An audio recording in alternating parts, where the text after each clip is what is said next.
आफिया सिद्दीकी पाकिस्तान की neuro scientist है। उसने अमेरिका के मशहूर MIT से पढ़ाई की थी। 9/11 के बाद आफिया को अलकायदा के साथ रिश्ता रखने के जुर्म में गिरफ्तार किया गया था। आफिया पर इल्जाम लगा था कि वह अमेरिका में कई धमाके करने की साजिश रच रही थी। हालांकि पाकिस्तान आफिया की गिरफ्तारी को गैर कानूनी बताता है और आफिया की रिहाई के लिए पाकिस्तान में कई बार मुहिम छेड़ी गई। आफिया सिद्दीकी को अमेरिका में लेडी अलकायदा के नाम से भी जाना जाता है, क्योंकि उस पर दुनिया के सबसे खतरनाक आतंकी संगठन अलकायदा से रिश्ता रखने और इस संगठन के लिए काम करने का न सिर्फ इल्जाम लगा, बल्कि अमेरिकी अदालत में ये जुर्म साबित भी हो चुका है। पाकिस्तान की रहने वाली आफिया सिद्दीकी पढ़ाई लिखाई में बेहद तेज है और उसकी काबिलियत का अंदाजा इसी बात से लगाया जा सकता है कि अमेरिका समेत दुनिया की सबसे आला university Massachusetts university of technology और ब्रैंडीज यूनिवर्सिटी से उसने अपनी पढ़ाई पूरी की। वो पाकिस्तान की सबसे चर्चित और सबसे मशहूर न्यूरो साइंटिस्ट रह चुकी है। लेकिन साल 2008 में उसका असली चेहरा तब सामने आया जब अमेरिकी सेना ने आफिया को अफगानिस्तान के गजनी शहर से गिरफ्तार किया। उस पर अमेरिकी सेना के एक कर्नल रैंक के ऑफिसर की हत्या की कोशिश का इल्जाम लगा था और ये इल्जाम भी था कि उसका ताल्लुक अल कायदा जैसे आतंकी संगठन के टॉप सरगनाओं से भी है, जिनमें ओसामा बिन लादेन और अल जवाहरी भी शामिल है।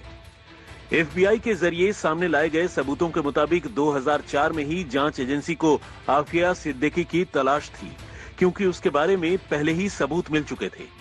अमेरिकी खुफिया एजेंसियों के मुताबिक 2008 में जब आफिया सिद्दीकी को अफगानिस्तान से गिरफ्तार किया गया, उस वक्त उसके पास से एक लेटर मिला था जिसमें एक खतरनाक डर्टी बम का जिक्र था, जिसे डिकोड करने के बाद अमेरिका के सैन्य अधिकारियों ने अंदाजा लगाया था कि ये एक गहरी साजिश का हिस्सा है, जिसके तहत अफगानिस्तान में आतंकियों के खिलाफ चल रही अमेरिकी मुहिम को झटका देना है। साल 2010 में आफिया को न्यूयॉर्क की अदालत ने दोषी करार दिया।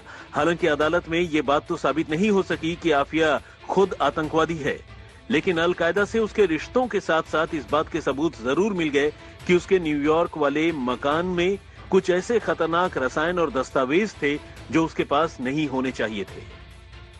अमेरिकी जज रिचर्ड बेरमन ने अपना फैसला लिखते वक्त ये कहा कि बेशक शक्ल सूरत और शरीर को देखकर यह अंदाजा न मिले कि आफिया खतरनाक आतंकी गतिविधियों में शामिल हो सकती है, लेकिन जो सबूत और सुराग मेरे सामने आए हैं उसके आधार पर मैं ये फैसला करता हूं कि डॉक्टर सिद्दीकी को 86 साल तक जेल के भीतर रखा जाना चाहिए। हालांकि पाकिस्तान में अमेरिका के इस फैसले का जमकर विरोध हुआ और कई दफा पाकिस्तान की तमाम मानवाधिकार संगठन और कुछ सियासी पार्टियों ने भी आफिया सिद्दीकी के समर्थन और अमेरिका के विरोध में प्रदर्शन किए। अब इसी आफिया के हक में अमेरिका के एक यहूदी पूजा स्थल में लोगों को बंधक बना लिया गया था, लेकिन इस मामले में आखिरकार आरोपी फैजल अकरम मारा गया। आज तक ब्यूरो।